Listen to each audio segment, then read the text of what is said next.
Muito boa noite, são as notícias no Jornal da Noite. Pelo menos 2 pessoas morreram e várias continuam desaparecidas na sequência do desabamento de uma mina na aldeia de Moadja, no distrito de Anquabe, na província de Cabo Delgado. Esta vez entrevistou por telefone o chefe do posto, Hilário Rade, que disse que muitas pessoas ainda encontram-se na mina.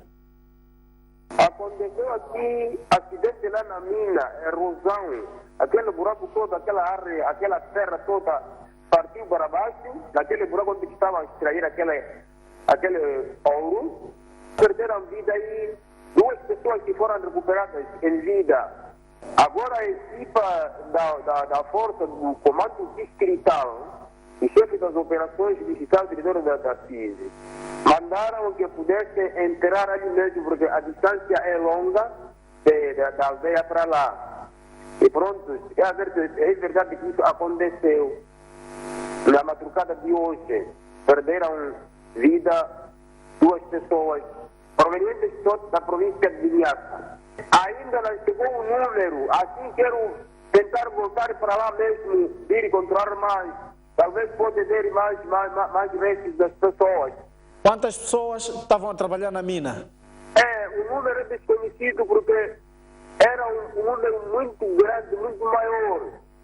Então, logo quando aconteceu isso, porque eles estavam a trabalhar, aquele logo estavam a extrair na área de conservação Parque Nacional das Quimbas, um lugar muito proibido. Então, eles foram furtivos, iam sempre roubar, iam sempre ali, operação, sempre esses esforços que deviam fazer uma associação para o lugar legalizar, para estarem a trabalhar tranquilamente.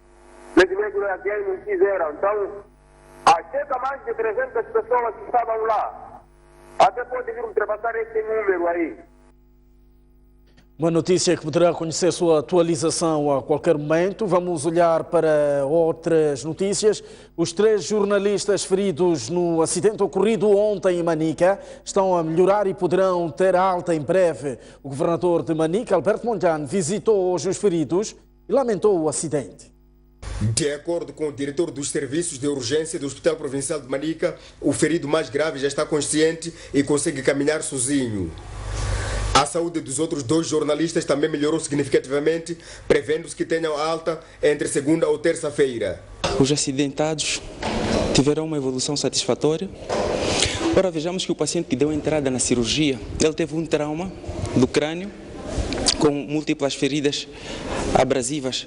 Ele deu entrada ontem inconsciente, mas hoje ele está orientado, teve uma evolução satisfatória. Ele pode comunicar-se e pode caminhar, muito embora com apoio, e aguarda uma próxima observação.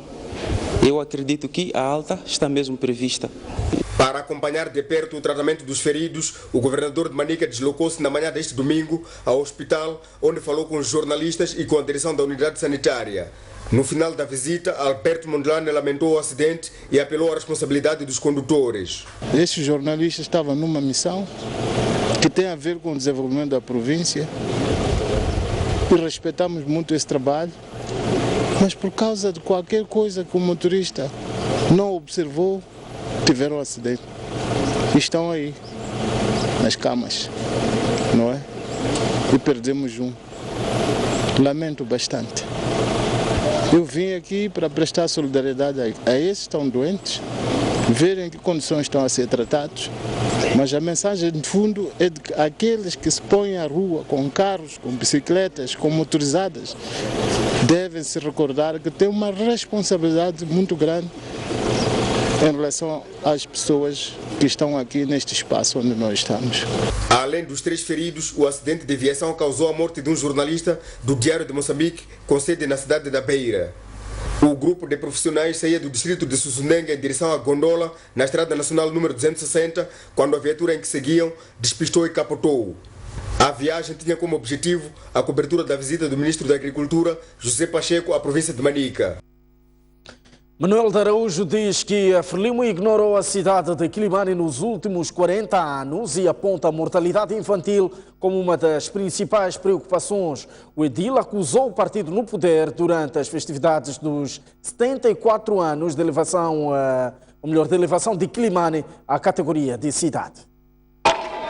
Com Como é tradição, o aniversário de elevação de Quelimane na categoria de cidade foi marcado por deposição de coroa de flores.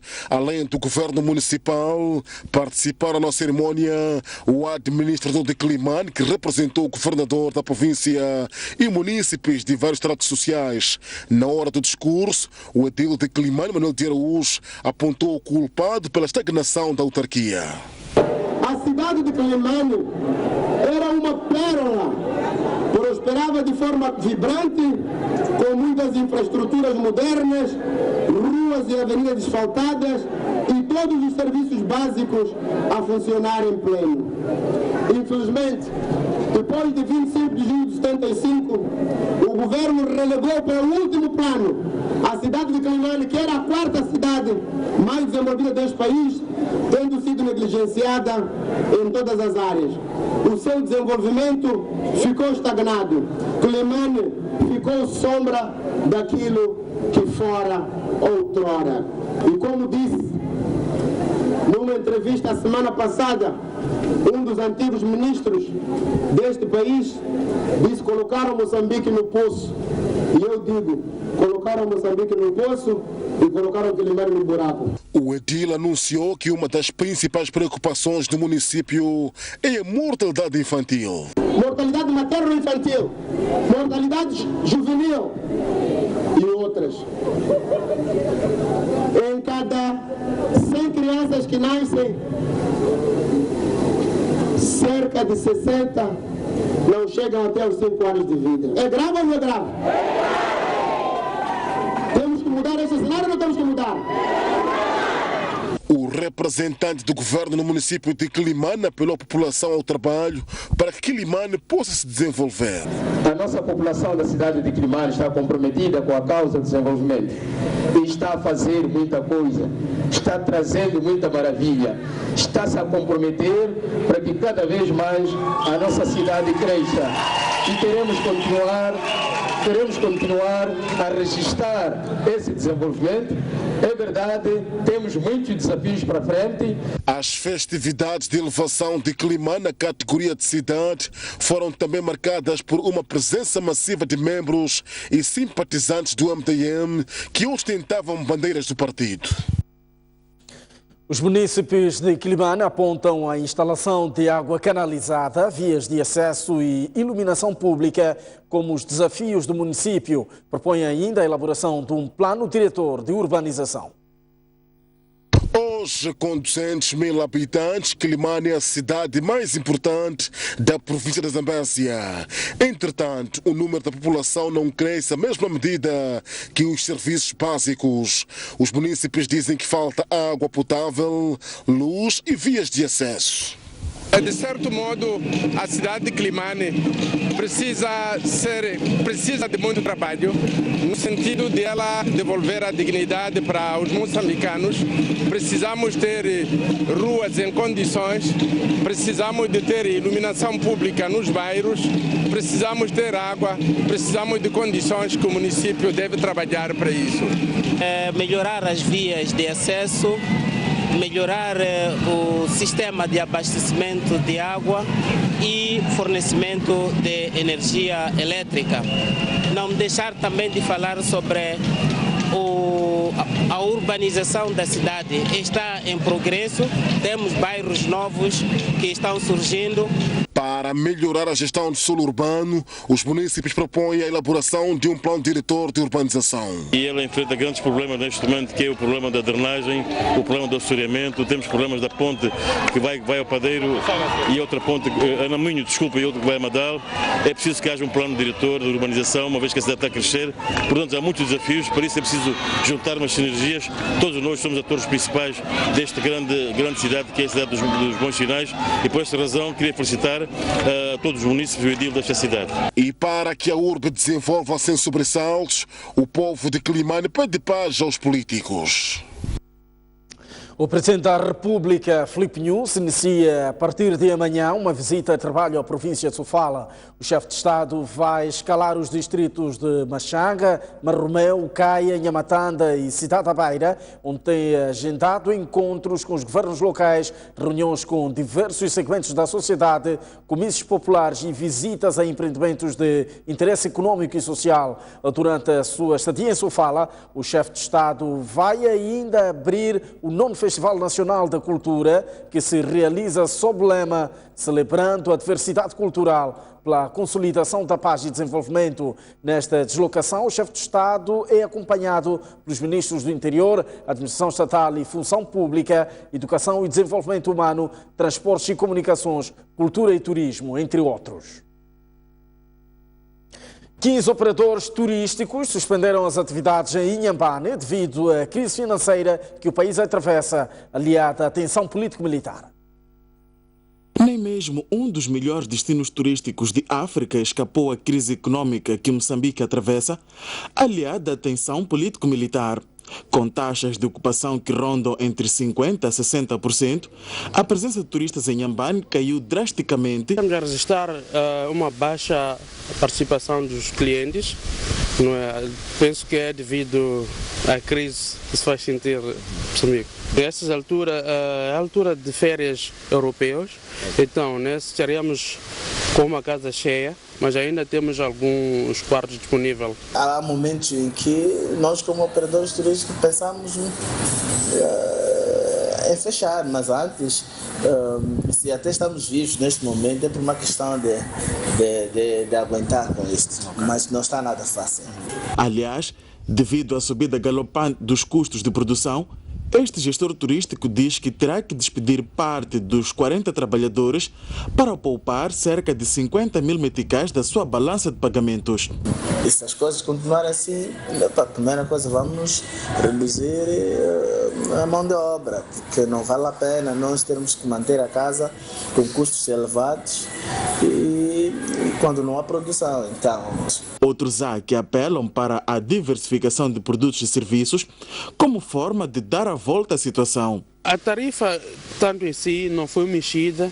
A única coisa que nos salva de momento são as sextas-feiras que sempre temos promovido a cultura, as imagens, a música ao vivo. Então, por mais que não tenhamos clientes durante a semana, de segunda a quinta, mas sextas-feiras sempre, conseguimos tentar fazer algum dinheiro através de vender as comidas e o bar. Dados da Associação Provincial de Turismo em Inhambane indicam que só no primeiro semestre deste ano cerca de 15 instâncias turísticas suspenderam as suas atividades e deixaram sem rendimento mais de 100 pessoas.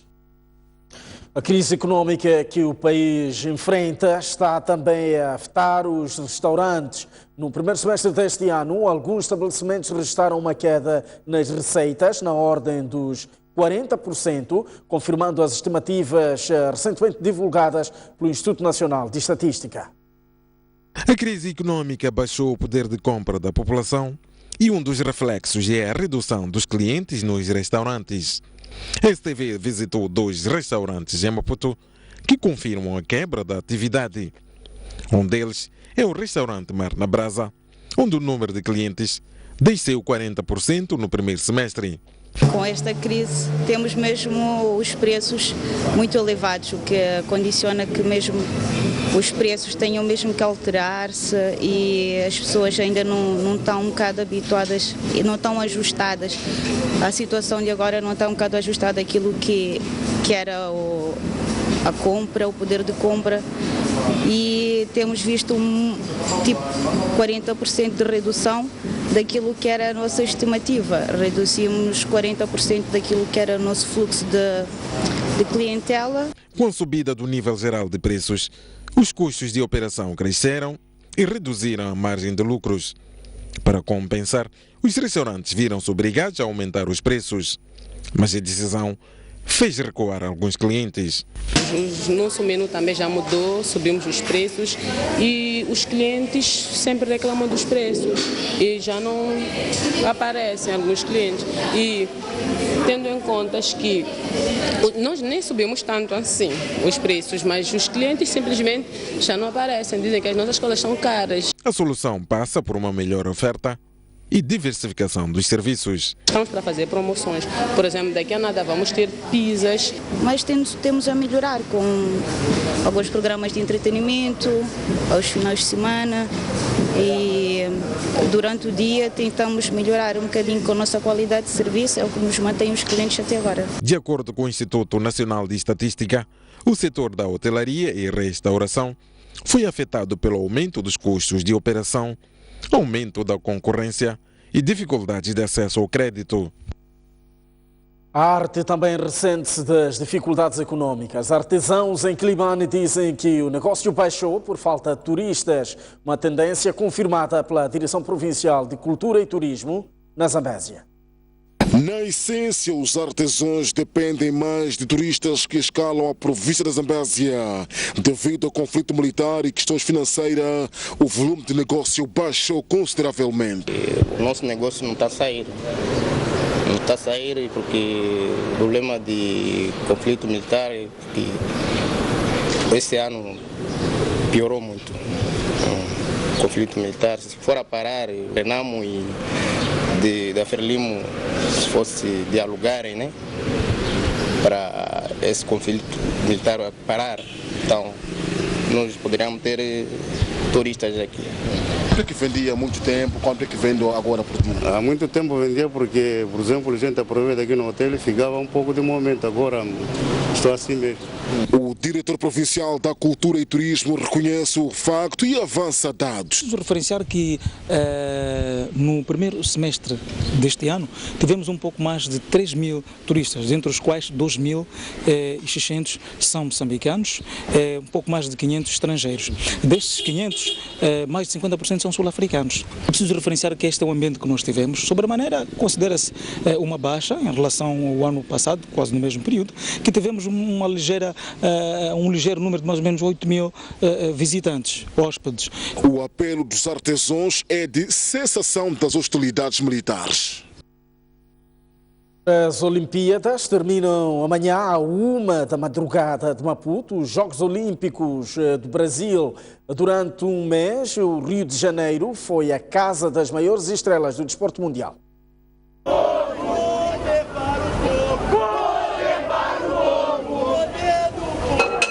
Foram várias as histórias dos Jogos Olímpicos na cidade maravilhosa, que passaram pela política, a contestação a Temer, que sucedeu Dilma Rousseff na governação do país.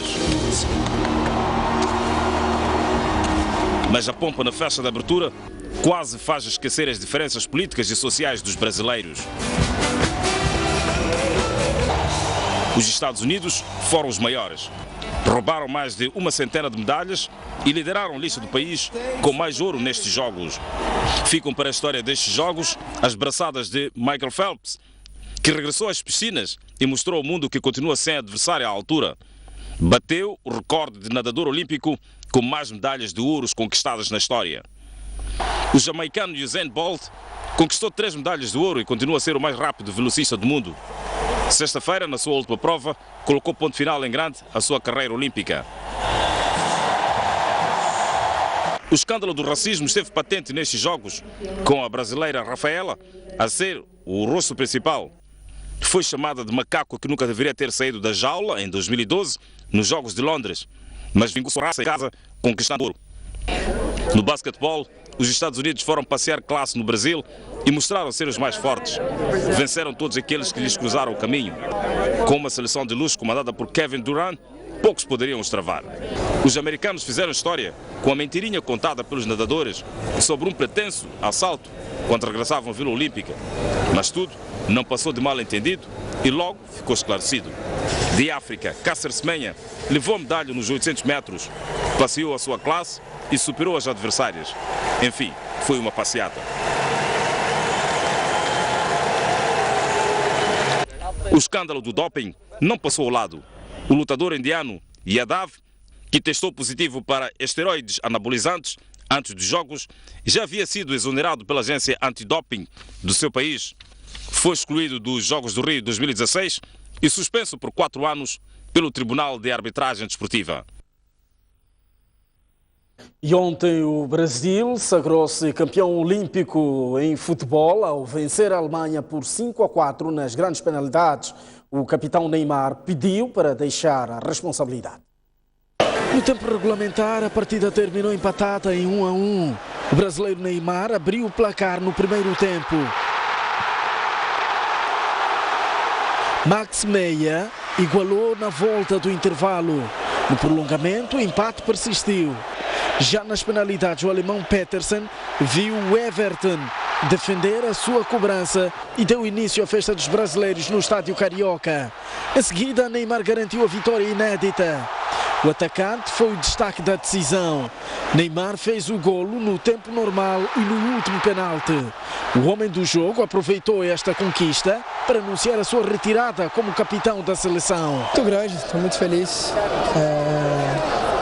Um orgulho de ser medalhista olímpico, de fazer história no meu país. Acho que eu dou agradeço essa medalha, né? Em homenagem aos meus familiares, aos meus amigos e, claro, ao grupo. Além de sagrar-se campeã, a seleção brasileira estabeleceu uma série de recordes nos Jogos. A seleção brasileira virou o maior vencedor de partidas no torneio olímpico de futebol, com 34 vitórias. Os atletas moçambicanos regressam sem glória a casa depois do fim dos Jogos Olímpicos, com uma delegação composta por 15 elementos, dentre eles 6 atletas e 9 elementos da equipa de apoio. O país não vingou em nenhuma das modalidades que levava, neste caso natação, judo, canoagem e atletismo. Estamos à porta de um intervalo, mas antes o Estado tem para as principais cidades moçambicanas. A capital do país, Maputo, terá uma máxima de 30 graus e uma mínima de 18. 30 graus de máxima também para Xai-Xai e 18 de mínima. Inhambane terá uma máxima de 29 graus e uma mínima de 17. No centro do país, a Sarbeira terá uma máxima de 29 graus e uma mínima de 19. Climane, cidade de Variante, terá uma máxima de 31 graus amanhã e 20 de mínima. 31 graus de máxima para Chimoio e 15 de mínima. 37 graus de máxima para Tete e 21 de mínima. No norte do país, a cidade de Pemba terá uma máxima de 30 graus e uma mínima de 19, 26 graus de máxima para Xinga e 13 de mínima. Nampula, uma máxima de 32 graus e uma mínima de 18. Até já.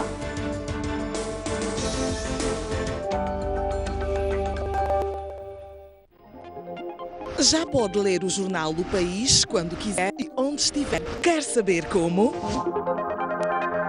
O primeiro passo é ter a ligação do país. Continua dúvidas. Uma app é uma ferramenta que permite ter acesso a vários serviços do seu dispositivo móvel de forma integrada.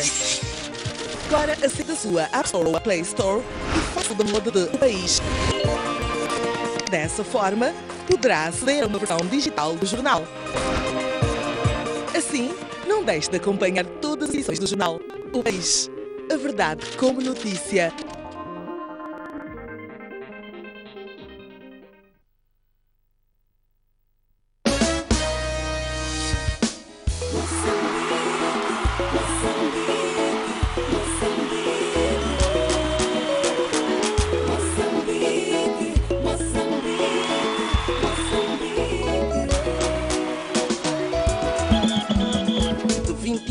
A 28 de agosto, nas cidades da Beira e Dondo, o 9º Festival Nacional da Cultura. Diversas manifestações culturais irão corporizar o certame, desde a gastronomia, cinema, artesanato e muito mais. 9º Festival Nacional da Cultura, celebrando a diversidade cultural pela consolidação da paz e desenvolvimento.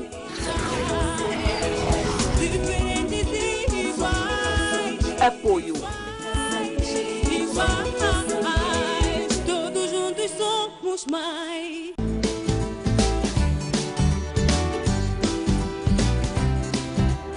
Dicas sobre como cuidar da sua saúde, informações sobre determinadas patologias, modelos de vida saudável. Já tem um canto aqui na STV Notícias. Stress é algo que deixa-nos mal. Emoções fortes também desencadeiam asma. Uma boa alimentação, exercícios físicos, beber muitos líquidos, não perder noites. Gostava muito de chocolate com amêndoa. Saúde e bem-estar.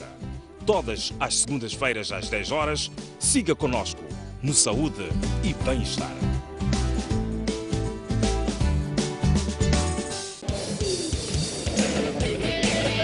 Todas as questões ligadas à qualidade e quantidade de produtos e serviços convergem num só programa. Hora do Consumidor. Cordiais saudações, estimados telespectadores. Ora viva, muito boa noite. Todas as terças e quintas, a partir das 18 horas, na STV Notícias, os consumidores cruzam preocupações junto de especialistas na área. Eu pedi 5 quilos de feijão, tinha uma balança, eram 4,5. Deixa o cobrador é a mesma coisa. Nossa missão é transportar o povo. Não andam bem, mas o que falta, o pior serve. Quando chega no hospital, por exemplo... Nós temos que pedir fatura. Tem que informar onde é que adquiriu para se fazer um trabalho. Não é uma prática recomendável. E responsabilizar o mentor. Ninguém nasceu a escrever. Traz benefício para o público. Para mais uma hora de consumidor.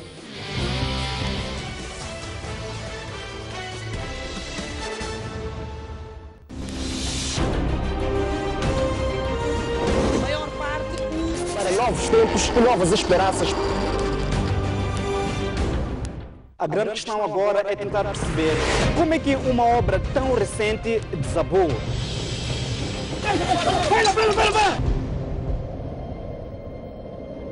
Os animais perdem a luta pela sobrevivência. Garanta a subsistência de milhares de pessoas que vivem no bairro de Ulém. Apesar de todos os episódios de insegurança, as embarcações são a única alternativa para... Nesse terreno pequeno viviam 5 famílias. Apesar, é sempre bom ter um maior cuidado.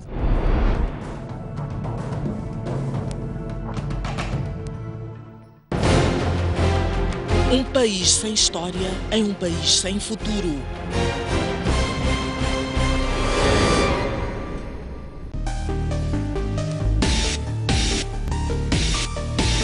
Senhor Abel, falamos a partir de Nampula, boa noite. Propostas concretas. Ninguém quer reunião, nem quer. Onde a política se conflito. É preciso debater para o bem do próprio país. Como resolver isto? Porque é um problema que nós todos estamos a passar. Mantermos a paz neste país.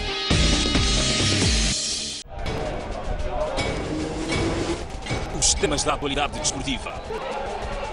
Análise dos lances. As jogadas polémicas. As glórias. Resignação. Eu prefiro que uma equipa lute pela possibilidade do que uma equipa que entre passiva e que esteja despesa do adversário. Tenho a certeza absoluta que tem talento e pode se organizar e ter bases suficientes para competir de igual para igual. Nós temos de perceber. É verdade que é difícil nós educarmos o público, mas o público também tem de saber pôr-se no seu lugar. Tudo isto e muito mais no programa Ao Ataque. Muito boa noite, uma vez mais estamos de volta. O jornal subiu para 50 o número de mortos de um atentado ocorrido numa cerimônia de casamento na Turquia. O atentado fez também 73 feridos. As autoridades turcas atribuem a explosão ao Estado Islâmico. Até ao princípio deste domingo, eram 30 as vítimas mortais, mas devido à gravidade dos feridos, o número subiu para 50. De acordo com as autoridades governamentais daquele país, o atentado aconteceu durante a cerimônia de um casamento na noite deste sábado, junto à fronteira com a Síria. O presidente turco Recep Erdogan afirmou que o Estado Islâmico é o provável autor da explosão. O responsável pelo atentado ainda não foi identificado, mas o deputado do partido do poder disse que é muito provável que se trate de um ataque suicida. O deputado acrescentou que o atentado podia ter sido perpetrado pelo Estado Islâmico ou pelo Partido dos Trabalhadores do Kurdistão. Informação ainda por confirmar dá conta que o autor do atentado pode ter sido um adolescente com idade compreendida entre os 12 e os 14 anos. Esta semana, o sudoeste da Turquia foi alvo de 3 ataques que deixaram 14 mortos. O governo responsabilizou a guerrilha do Partido dos Trabalhadores do Kurdistão, o movimento que reivindica um Estado curdo independente, unido e socialista.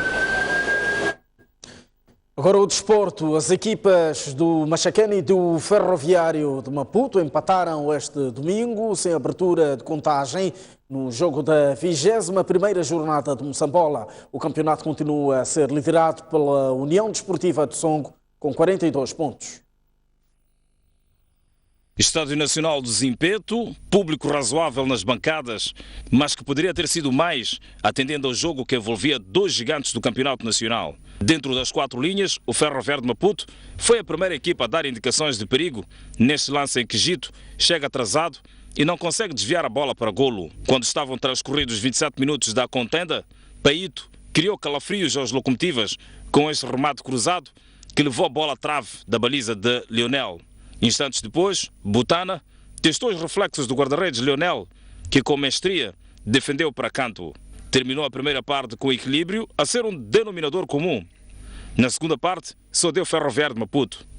O avançado Luís não teve força para de cabeça empurrar a bola para o fundo das malhas. Os Locomotivas ensaiavam remates de longe, mas não acertavam no alvo. Com este empate, o Ferroviário de Maputo soma 38 pontos e o Machacane 28, no campeonato liderado pela União Desportiva de Songo, com 42 pontos. Resultado justo, em função daquilo que as duas equipes produziram.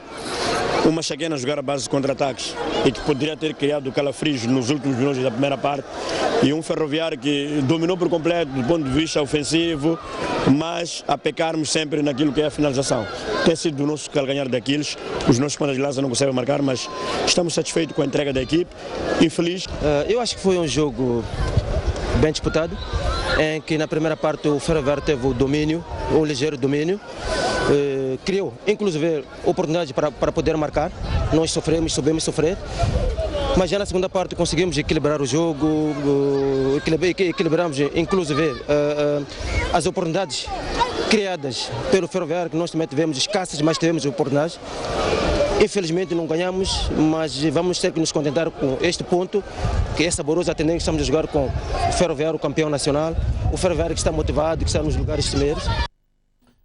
Vamos a esta altura olhar para o quadro completo de resultados da 21ª jornada do Campeonato Nacional. Aí está o Ferroviário de Nacala, venceu ao 1º de Maio de Quilomane por 1-0. O Desportivo de Uniassa venceu por 1-0 ao Desportivo de Maputo. A Liga Desportiva venceu por 2-0 ao NH de Vilanculo. União Desportiva de Songo venceu por 2-0 ao Chibuto. Ferroviário da Beira 2, Desportivo de Nacala 0. Ferroviário da Beira 2, Desportivo de Nacala, já vimos este resultado 0. Portanto, Costa do Sol 2, Xingal de Tete 0, Machacane 0, Ferroviário de Maputo 0. Estrela Vermelha 1 e o Ferroviário de Nampula 2. A STV transmite hoje pela noite adentro o jogo da primeira jornada da Liga Italiana. Uma partida a não perder aqui na STV. Ao ponto final do Jornal da Noite. Até a próxima.